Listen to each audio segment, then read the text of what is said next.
Lecture du livre du Deutéronome. Moïse disait au peuple : « Interroge donc les temps anciens qui t'ont précédé, depuis le jour où Dieu créa l'homme sur la terre. D'un bout du monde à l'autre, est-il arrivé quelque chose d'aussi grand ? A-t-on jamais connu rien de pareil ? Est-il un peuple qui ait entendu comme toi la voix de Dieu parlant du milieu du feu et qui soit resté en vie ? Est-il un Dieu qui ait entrepris de se choisir une nation, de venir la prendre au milieu d'une autre, à travers des épreuves, des signes, des prodiges et des combats, à main forte et à bras étendus, et par des exploits terrifiants, comme tu as vu le Seigneur ton Dieu le faire pour toi en Égypte ? Sache donc aujourd'hui et médite cela en ton cœur. C'est le Seigneur qui est Dieu, là-haut dans le ciel comme ici-bas sur la terre. Il n'y en a pas d'autre. Tu garderas les décrets et les commandements du Seigneur que je te donne aujourd'hui, afin d'avoir, toi et tes fils, bonheur et longue vie sur la terre que te donne le Seigneur ton Dieu tous les jours. » Nous lisons ce texte pour la fête de la Trinité. Mais s'il est bien question de Dieu, du Seigneur et de tout ce qu'il a fait pour son peuple, nous n'avons pas entendu le mot Trinité. Tout simplement parce que lorsque le livre du Deutéronome a été écrit, la révélation n'en était pas encore là, si j'ose dire. La découverte du mystère de la Trinité sera la dernière étape de la révélation de Dieu à son peuple. À l'époque du livre du Deutéronome et pendant tout l'Ancien Testament, il s'agissait d'abord de libérer le peuple du polythéisme. Parce que tout au début de l'histoire d'Israël, quand Dieu a choisi le peuple élu pour se révéler aux hommes, les peuples du Moyen-Orient étaient polythéistes. Dans ce contexte-là, il était impossible pour l'homme d'entendre le double message « Dieu est un » et « il est en trois personnes ». La première étape de la pédagogie de Dieu a donc été de se révéler d'abord comme le Dieu unique, et c'est l'objet de l'Ancien Testament. La deuxième étape sera l'objet du Nouveau Testament. Ce Dieu un n'est pas solitaire, il est une communion d'amour entre trois personnes. Je reviens au texte du livre du Deutéronome. Nous avons là, en quelques lignes, tout le catéchisme du peuple d'Israël. Nous sommes donc dans la première étape de la pédagogie de Dieu. L'auteur inspiré insiste. « Sache donc aujourd'hui et médite cela dans ton cœur. Le Seigneur est Dieu, là-haut dans le ciel comme ici-bas sur la terre, et il n'y en a pas d'autre. » Sous-entendu, il n'y a pas les dieux du ciel et ceux de la mer et ceux des armées et ceux de la fécondité, etc. Dieu seul est Dieu. Curieusement, dans ce catéchisme, il n'y a pas de définition de Dieu ni de description de Dieu. En revanche, il y a la longue énumération émerveillée des œuvres de Dieu pour l'humanité, puis pour son peuple élu. Dieu a créé l'humanité. Interroge les temps anciens qui t'ont précédé depuis le jour où Dieu créa l'homme sur la terre. Dieu a parlé à son peuple. Est-il un peuple qui est entendu comme toi, la voix de Dieu parlant du milieu de la flamme ? Il s'agit du Sinaï. Et puis Dieu a choisi ce peuple et l'a libéré. Est-il un Dieu qui est entrepris de se choisir une nation, de venir la prendre au milieu d'une autre ? Et enfin, Dieu lui a donné les commandements comme recette du bonheur pour tous. Tu garderas tous les jours les commandements et les ordres du Seigneur que je te donne aujourd'hui, afin d'avoir, toi et tes fils, bonheur et longue vie. Et enfin encore, Dieu a donné à son peuple sa terre. J'ai parlé d'émerveillement. Interroge les temps anciens. Est-il arrivé quelque chose d'aussi grand ? A-t-on jamais rien connu de pareil ? Mais il y a aussi et surtout la surprise, l'étonnement devant cette révélation d'un Dieu tellement inattendu, tellement différent de tout ce qu'on aurait pu imaginer. Un Dieu créateur, c'est facile à imaginer. Mais un Dieu qui se révèle, un Dieu qui choisit une nation, qui vient la prendre, comme dit l'auteur, la distinguer, qui s'intéresse à elle, qui intervient pour elle à de multiples reprises, qui lui donne une terre, qui lui dévoile les secrets du bonheur et de la vie. On imaginait spontanément un Dieu de puissance, celui qu'on appelait Elohim, mais on a découvert tellement plus merveilleux. Ou plutôt, non, on n'a rien découvert. C'est Dieu qui s'est révélé. Dieu seul peut parler valablement de Dieu. Il nous fallait bien la révélation. Et Dieu s'est révélé non comme l'Élohim, le Dieu de la puissance, mais comme le Seigneur, le Dieu de la présence. Ce fameux nom Seigneur, révélé à Moïse, ce nom en 4 lettres, YHVH en hébreu, qu'on ne prononce jamais, dit justement la présence permanente de Dieu auprès de son peuple, hier, aujourd'hui et demain. Cette présence permanente de Dieu auprès de son peuple, il restera à découvrir qu'elle n'est pas réservée à Israël, que Dieu est le Dieu de tous les hommes. Là encore, il faut déchiffrer la pédagogie de Dieu. Dans un contexte historique où chaque peuple, pour se faire une place au soleil, croit avoir son ou ses dieux qui combattent avec lui, aucun peuple au monde, et pas non plus le peuple hébreu, n'aurait pu envisager un Dieu qui aurait été pour lui sans prendre parti contre tous les autres. Et puis, peu à peu, le peuple élu découvrira qu'il a été élu non au détriment des autres, mais au service de tous les autres. Le livre du Deutéronome, que nous lisons aujourd'hui, est un livre déjà tardif de la Bible, et il amorce bien cette étape de la révélation. À la fois Israël est le peuple élu, et en même temps, Dieu est le Dieu de tous les peuples, puisqu'il est le seul Dieu. Comme le dit André Choaki, le peuple de l'Alliance est destiné à devenir le futur instrument de l'Alliance des peuples.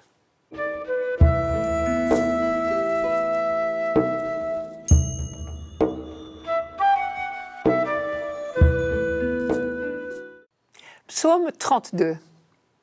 Oui, elle est droite, la parole du Seigneur.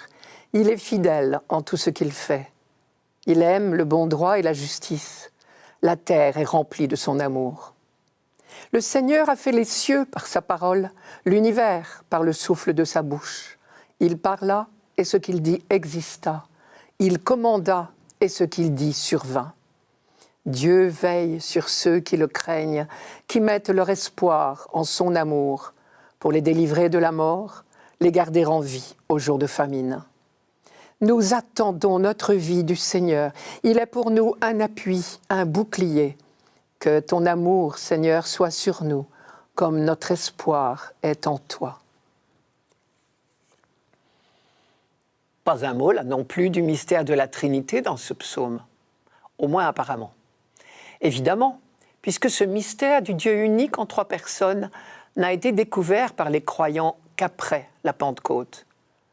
Mais en revanche, des mots très beaux dans ces quelques versets sur l'énorme découverte que les hommes de l'Ancien Testament avaient déjà faite. Vous avez entendu, par exemple, « La terre est remplie de son amour ». C'est déjà une superbe profession de foi. Il a fallu tout un long chemin de révélation pour que l'humanité découvre cette réalité fondamentale que Dieu est amour et que la terre, entendez la création, est remplie de son amour. Et c'est bien la caractéristique des croyants, il me semble. Ils traversent l'existence et ses réalités de joie ou même d'épreuve en affirmant, quoi qu'il arrive, que la terre est remplie de l'amour de Dieu. Ce qui ne veut pas dire que l'amour règne partout sur la terre. Ni l'amour universel, ni le bonheur ne sont encore au rendez-vous. Pour l'instant, ce qui est sûr, c'est que Dieu regarde le cosmos et l'humanité avec amour.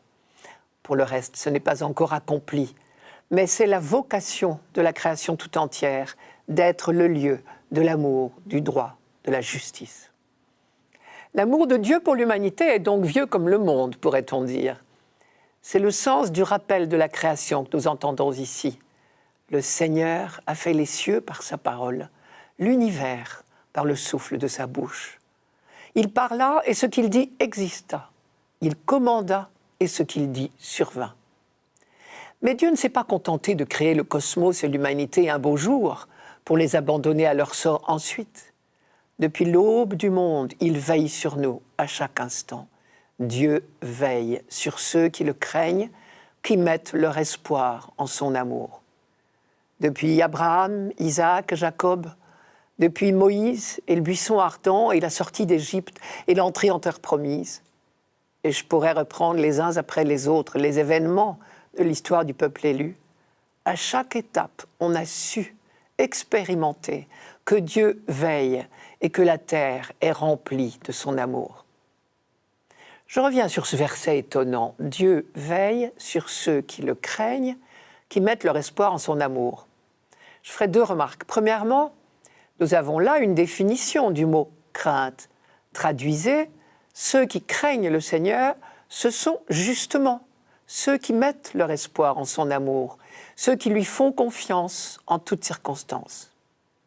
Mais deuxièmement, on peut être surpris de la formulation.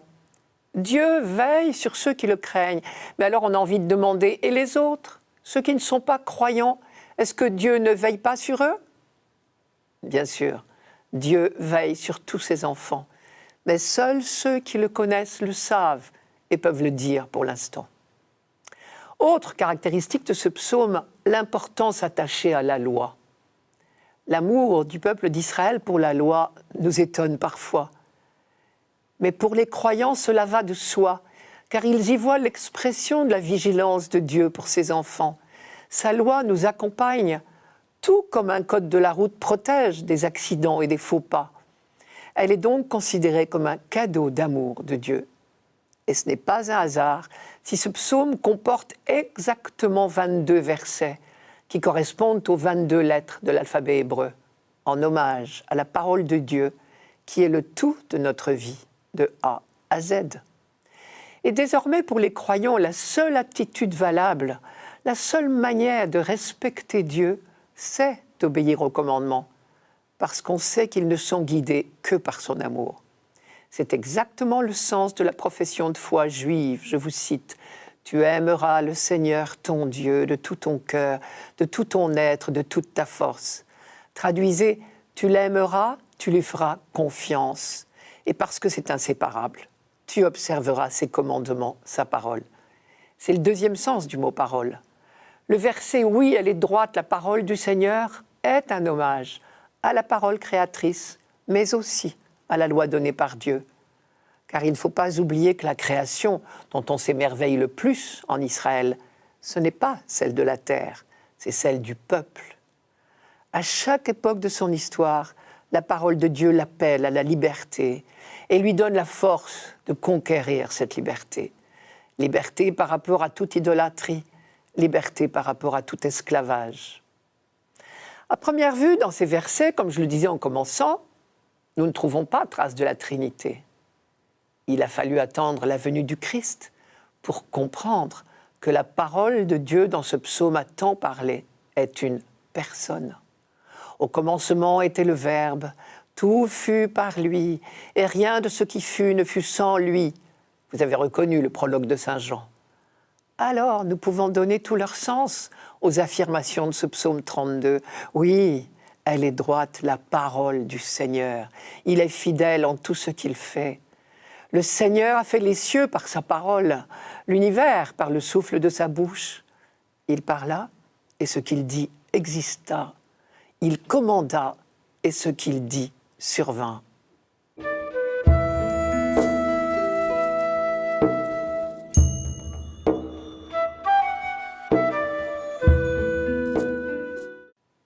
Lecture de la lettre de l'apôtre Paul aux Romains. Frères, tous ceux qui se laissent conduire par l'Esprit de Dieu, ceux-là sont fils de Dieu.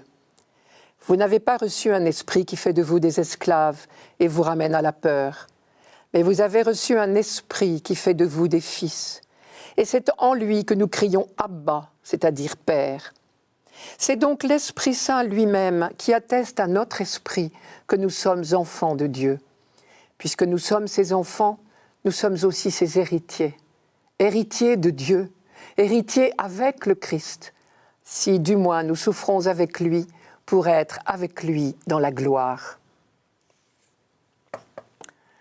À l'époque de Paul, l'esclavage faisait partie de la réalité quotidienne. Et c'est cette réalité qui lui a inspiré la méditation que nous lisons ici.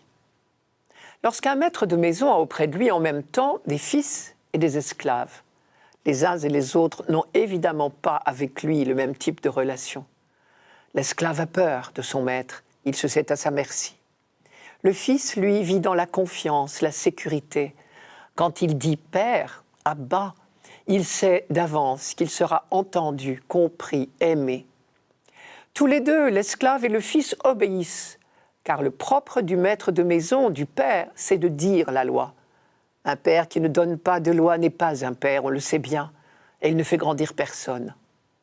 Mais la grande différence entre l'esclave et le fils devant la loi du père, c'est que l'esclave obéit par peur du châtiment, tandis que le fils obéit par confiance dans la sagacité de son père. Si dans la lettre aux Romains, Paul s'intéresse tant à ce sujet, c'est qu'il y voit une image de notre relation à Dieu. Dieu est notre Père, il l'est depuis toujours. Et donc, dès le début de la création, il veut nouer avec l'humanité un rapport de père à fils. Mais voilà, l'homme a bien du mal à se comporter en fils. Ne croyant pas que Dieu est père, l'homme se comporte non pas en fils, mais en esclave. Il a peur de son maître et il lui prête toutes sortes de mauvaises intentions. Il imagine un maître jaloux, exigeant, vindicatif et injuste. Et il est clair que dans tout le début de la lettre aux Romains, Paul a toujours devant les yeux le portrait d'Adam. Adam, c'est une manière d'être homme qui consiste justement à soupçonner Dieu. Adam se méfie du commandement donné par Dieu parce qu'il s'imagine que ce commandement est mal intentionné. Et donc Adam désobéit à la loi de Dieu. Puis il se cache quand Dieu l'appelle, pensant que Dieu va certainement se venger de cette désobéissance. De la même manière, plus tard, quand Dieu dira à Caïn « Domine ta violence pour ne pas te laisser dominer par elle », Caïn n'écoutera pas et tuera Abel. Et voilà, l'engrenage de la violence et du malheur est installé. Si Adam avait fait confiance, il aurait simplement obéi au commandement. Il n'aurait pas eu peur de Dieu qui le cherchait. Si Caïn avait fait confiance au conseil qui lui était donné, il se serait dominé. La racine de la désobéissance, au fond, c'est le manque de confiance. Si l'on peut dire, pour Paul, Adam, c'est une manière d'être homme, c'est parce que Paul sait bien que Adam n'est pas un individu particulier qui serait le premier spécimen de l'humanité. Les rabbins juifs ont même l'habitude de dire « chacun est Adam pour soi ». Manière de dire que chacun de nous est esclave de la fausse idée qu'il se fait de Dieu. Et cet esclavage-là est le pire de tous. On l'appelle originel, précisément parce qu'il est à la racine de nos comportements et qu'il engendre le malheur de l'humanité. D'ailleurs, quand on parle de ce texte du livre de la Genèse, on l'appelle le récit de la chute d'Adam. Et le mot « chute » dit bien qu'il s'agit d'un engrenage épouvantable. Comme on dit « mentez, mentez », il en restera toujours quelque chose. On pourrait dire « soupçonnez, soupçonnez », il en restera toujours quelque chose. Parce qu'une fois le soupçon installé, il défigure tout. C'est vraiment à la base que tout est faussé. Saint Paul décrit cet engrenage dans les premiers chapitres de cette lettre aux Romains et il brosse un tableau tellement triste qu'on a envie de dire « pauvre humanité ». À l'opposé du chemin d'Adam, l'autre chemin, l'autre voie, c'est celle du Christ. Même en plein cœur de l'épreuve, de l'angoisse devant la torture et la mort violente, il disait « Abba, Père, à toi tout est possible. Écarte de moi cette coupe, pourtant, non pas ce que je veux, mais ce que tu veux. » Parce que sa confiance en son Père était plus forte que toute autre voie. Le secret de Jésus, l'Évangile le précise bien, c'est qu'il est rempli de l'Esprit de Dieu, habité, conduit par cet Esprit. Quand Paul dit « à condition de souffrir avec lui », c'est de cela qu'il parle. Il n'y a pas de souffrance exigée par Dieu, mais il y a une attitude à adopter quand nous sommes dans l'épreuve. Être avec le Christ, nous comporter comme lui, nous laisser conduire comme lui par l'Esprit. Toute l'histoire de l'humanité est celle d'un long apprentissage pour passer de l'attitude de l'esclave, celle d'Adam, à l'attitude du Fils, celle de Jésus-Christ. Nous avons nos heures selon Adam et nos heures selon le Christ. Les heures selon le Christ, ce sont celles où nous nous laissons mener par l'Esprit qui nous habite depuis notre baptême. Quand Paul dit « nous souffrons avec Jésus », Il pense à tous ces moments de tentation qui sont autant d'épreuves à surmonter. Si nous reprenons le même chemin que Jésus, si résolument nous refusons le soupçon d'Adam, si nous acceptons de faire confiance à Dieu au jour le jour, nous nous conduisons comme Jésus en Fils de Dieu et nous vivons de la vie de Dieu. Et c'est cela que Paul appelle être avec lui dans la gloire.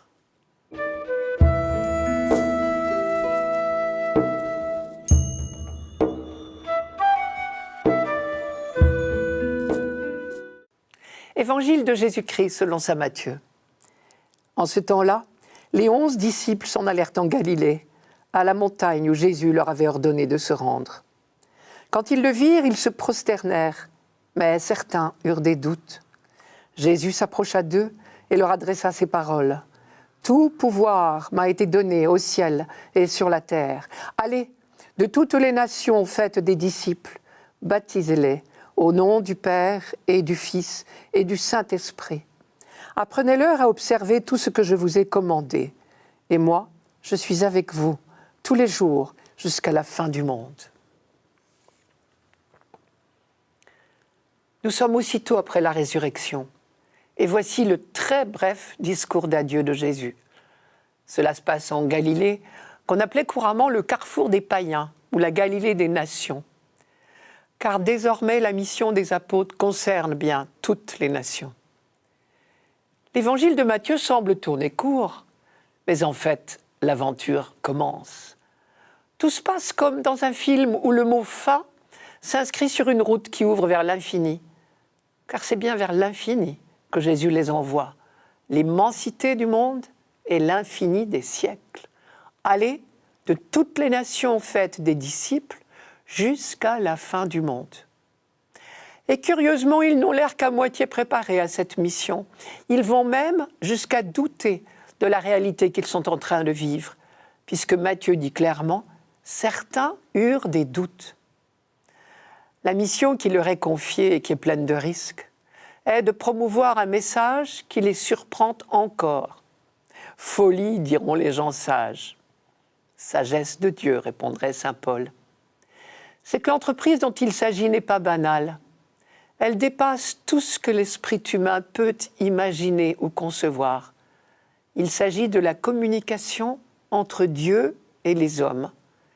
Celui qui est venu en allumer l'étincelle confie à ses disciples le soin d'en répandre le feu. Allez donc, de toutes les nations faites des disciples, baptisez-les au nom du Père et du Fils et du Saint-Esprit. Au nom du Père et du Fils et du Saint-Esprit. Nous n'avons pas souvent l'occasion de nous arrêter sur cette formule extraordinaire de notre foi, première formulation du mystère de la Trinité. L'expression « au nom de », qui est très habituelle dans la Bible, signifie qu'il s'agit bien d'un seul Dieu. Et en même temps, les trois personnes sont nommées et bien distinctes, au nom du Père et du Fils et du Saint-Esprit. Si l'on se souvient que le nom dans la Bible, c'est la personne, et que baptiser veut dire étymologiquement plonger, cela veut dire que le baptême nous plonge littéralement dans la Trinité. On comprend l'ordre express de Jésus à ses disciples. « Allez, il y a urgence. Comment ne pas être pressé de voir toute l'humanité profiter de cette proposition ?» En même temps, il faut bien dire que cette formule, si habituelle pour nous aujourd'hui, était pour la génération du Christ une véritable révolution. Jésus parle bien de Dieu, mais sa phrase cite trois personnes. Or, Dieu était unique, les prophètes l'avaient assez dit. L'incompréhension des Juifs pour les fidèles du Christ est inscrite ici. La persécution était inévitable. Jésus le sait, qui les a prévenus le dernier soir. Je cite, « On vous exclura des synagogues, bien plus.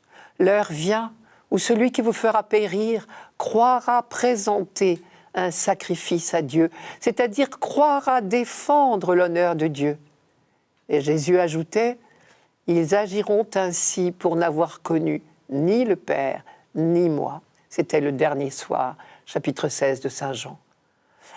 La mission confiée aux apôtres s'apparente bien à une folie. mais ils ne sont pas seuls. Et cela, il ne faut jamais l'oublier. Dans la mesure où notre engagement n'est pas le nôtre, mais le sien, nous n'avons pas de raison de nous inquiéter des résultats.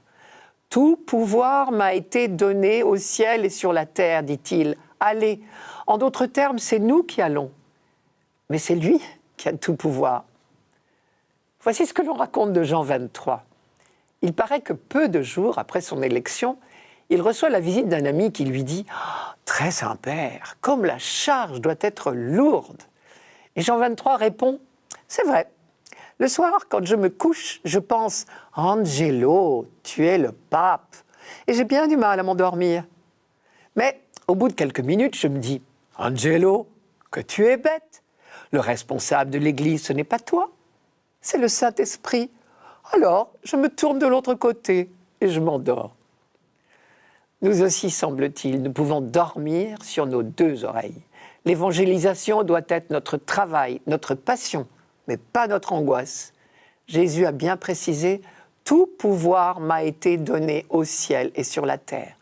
À elle toute seule, cette petite phrase est un résumé extraordinaire de la vie du Christ. Ceci se passe sur une montagne, a dit Matthieu, laquelle on ne sait pas. Mais elle évoque bien sûr celle de la tentation. Sur la montagne de la tentation, Jésus a refusé de recevoir d'un autre que son Père le pouvoir sur la création. Je vous rappelle le texte. Le diable l'emmène sur une très haute montagne. Il lui montre tous les royaumes du monde avec leur gloire et lui dit « Tout cela, je te le donnerai, si tu te prosternes et m'adores. » Alors Jésus lui dit « Retire-toi, Satan, car il est écrit « Le Seigneur, ton Dieu, tu adoreras, et c'est à lui seul que tu rendras un culte. » Ce pouvoir que Jésus n'a pas revendiqué, n'a pas acheté, il lui est donné par son Père. Et désormais, ce pouvoir est entre nos mains. À nous d'y croire. Allez, dit Jésus, et moi, je suis avec vous tous les jours jusqu'à la fin du monde.